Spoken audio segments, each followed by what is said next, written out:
Mēs daudz runājam par veselību, par veselīgiem ikdienas ieradumiem, tomēr mums visiem interesē, kas ir uz šķīvja dažādiem cilvēkiem. Tāpēc uz sarunu esmu aicinājusi radio dīdžeju, radio personību, skaistu un iedvesmojošu sievieti Maiju Rozīti. Ai, kāds man prieks tev satikt. Es gribētu arī teikt draudzeni. O, jā, obligāti. Čau! Čau, ķēžamies! Mums sanāk pēdējā laikā tikties, bet ir īpaši notikumi, kas to veicina.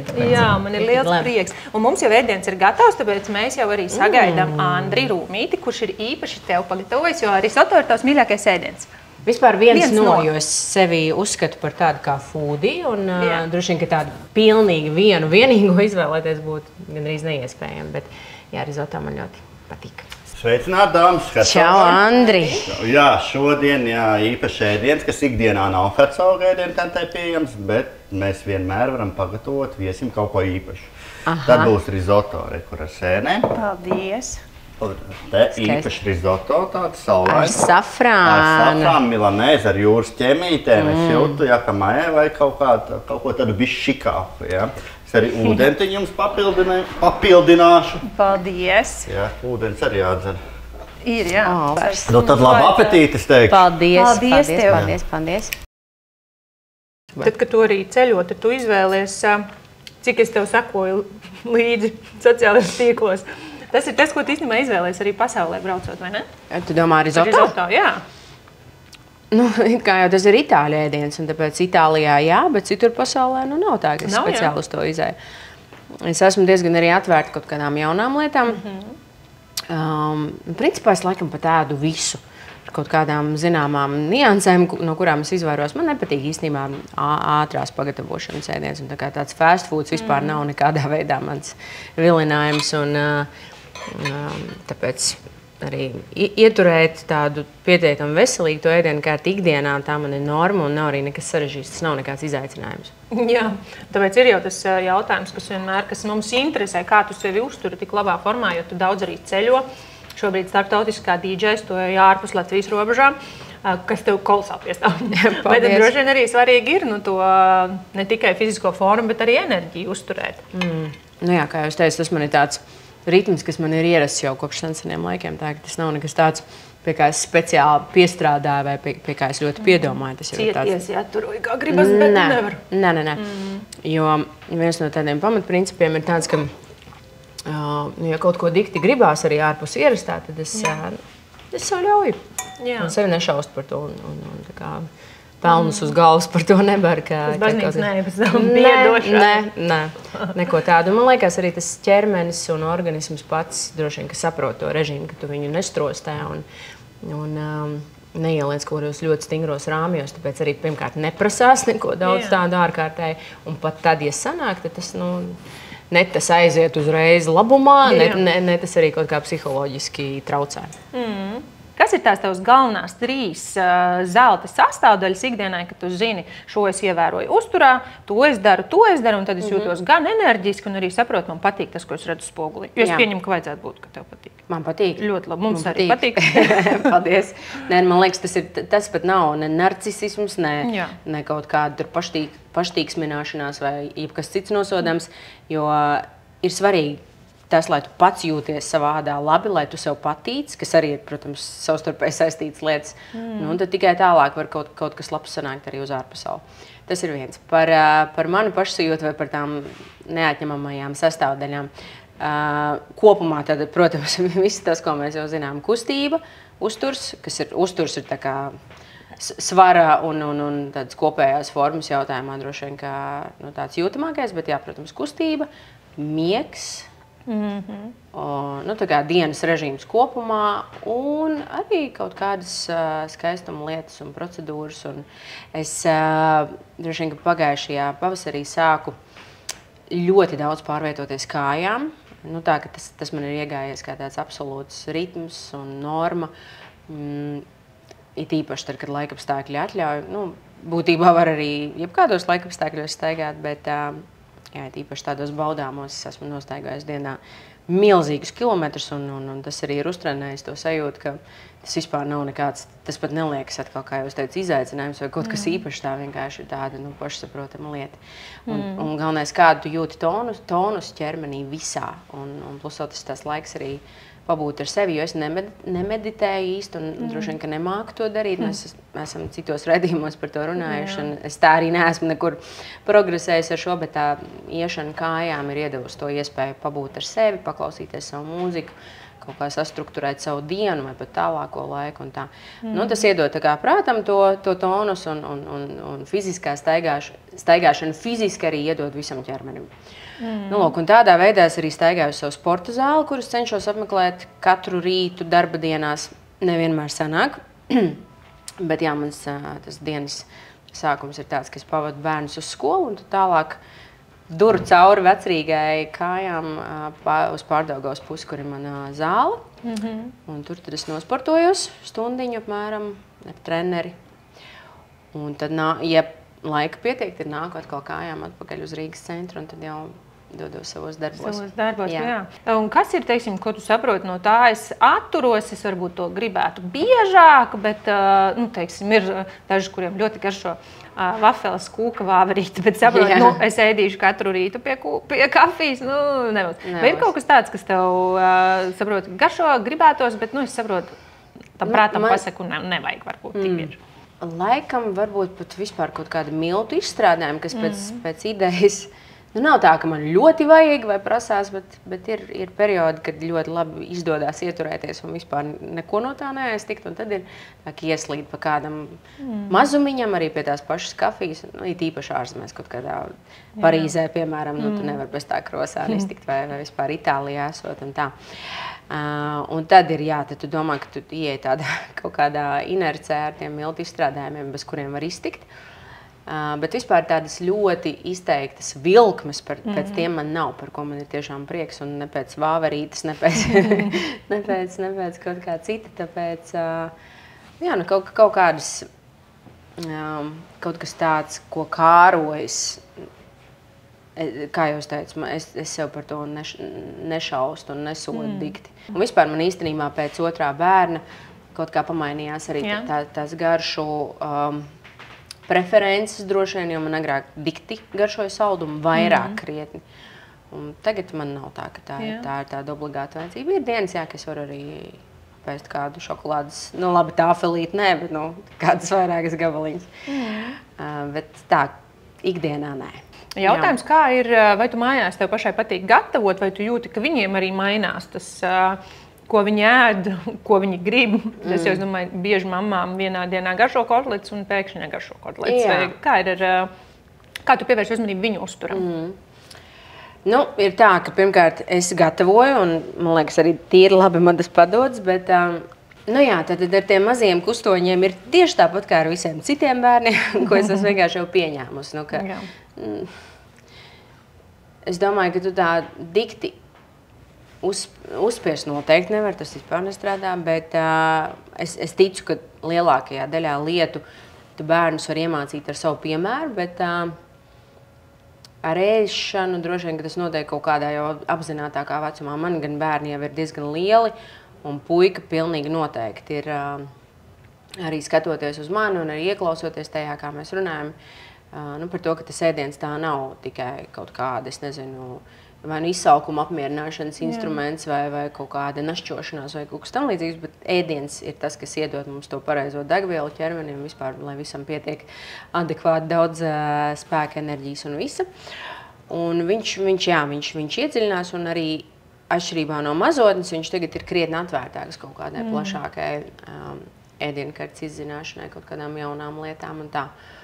Meita savukārt, viņa jaunāka tātad nekā dēls, viņa maziņa būdama bija gatava ēst garneles, nezinu, visu kaut ko biezeni, bez mazā, to, ko bērns parasti pilnīgi noteikti nav gatavs ēst. Un tad vienā brīdī viņa kļuva par tādu izteiktu mazēdāju, ka vispār ne uz ko gandrīz nevar pierunāt, un tad tu saproti, ka labi, tad vismaz to frikadeļu zupu tu taisi kaut vai katru dienu, katru otro dienu vai vienas un tās pašas lietas tu gatavo, bet vismaz lai kaut ko pēd. Šobrīd viņai arī iet uz tādu pārējais vecumu jau, un es daudz mēģinu runāt ar viņu un likt saprast, ka ir svarīgi no saldumiem mēģināt vairāk atteikties. Un kas ir tāds ierastais jums mājās, teiksim, pirmās ēdienreizes variants? Tu pat ēdi vispār brokastis vai tu Es ēdu, jā, es vispār esmu tāds diezgan liels brokastu cilvēks, bez mazliet pat esmu ilgāku laiku likusi uzsvaru uz brokastīm. Man arī patīk tas rituāls, respektīvi viss tas, kā tas rīts sākās, un man vispār ļoti patīk rīts, un arī caur šo atcerējos, ka es esmu apņēmusies tagad ar pavasari arī arvien agrāk censties celties. Es gribu mēģināt pirms saulēkta celties.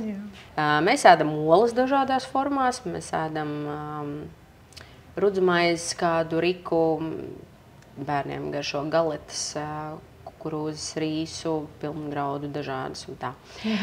Un tad biespiens, piemēram, ar zaļumiem, avokādo. Man pašai bērni gan neēda avokādo, tikai suši. Tikai suši avokādo, bet citādi nē.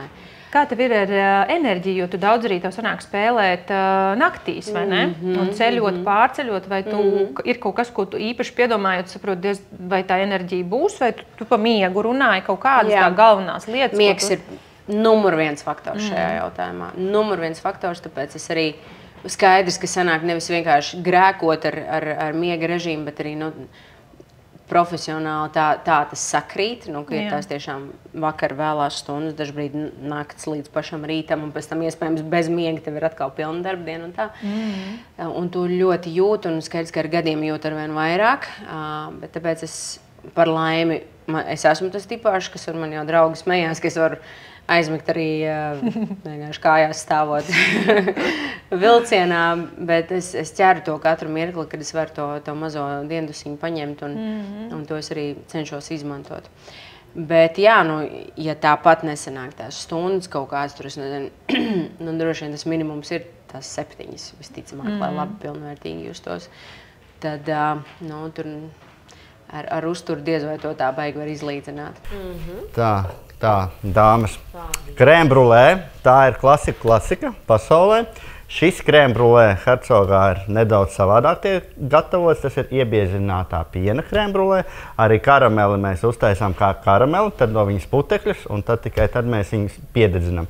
Svaigas ogas, lai bišķiņ to treknumiņu pašķaidītu. Tā kā labu apetīti un uz tikšanos atkal Hercogā. Maija, vai tu mums atklāsi, kas ir tādas, 1 līdz 2 tavi tie skaistumkopšanas rituāli, kuriem tu zini, ka tie man tiešām redzu rezultātu, daru un darīšu?